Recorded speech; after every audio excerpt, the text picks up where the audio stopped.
And so I look at my friend, his name was David. I said, David, do you realize that book you're reading is not trustworthy? It's been corrupted over time. And he's reading his Bible and he closes it and he says, go on.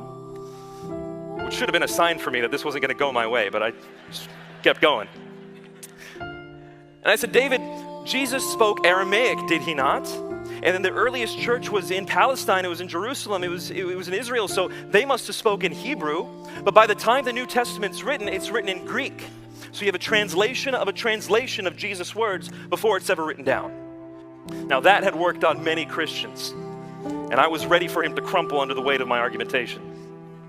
But David looked at me and he said, Nabil, let me ask you a question. Just a few minutes ago, I heard you speaking to your mom on the phone. Was that in English? I said, no.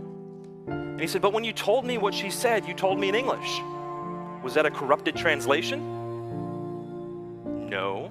And so I went back to David and I said, all right, David, I see that the New Testament is reliable, but I don't see Jesus claiming to be God anywhere in the New Testament.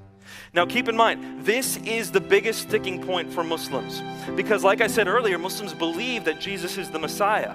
Muslims believe that Jesus was the most miraculous man who ever lived. Some Muslims believe he's the only sinless prophet, truly sinless prophet who ever walked this earth.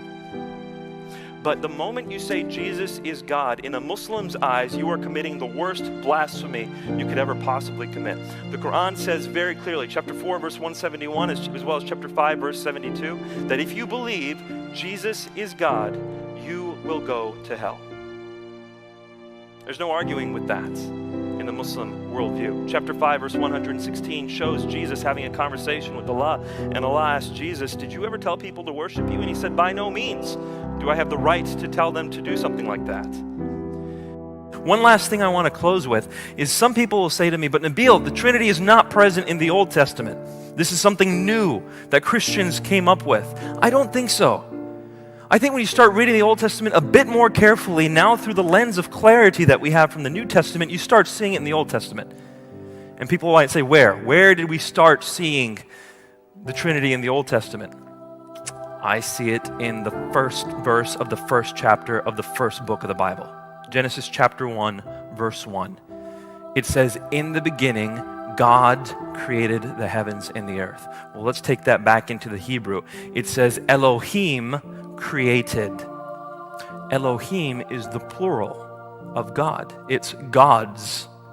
In the beginning, gods, but then the word created treats that word as if it's singular.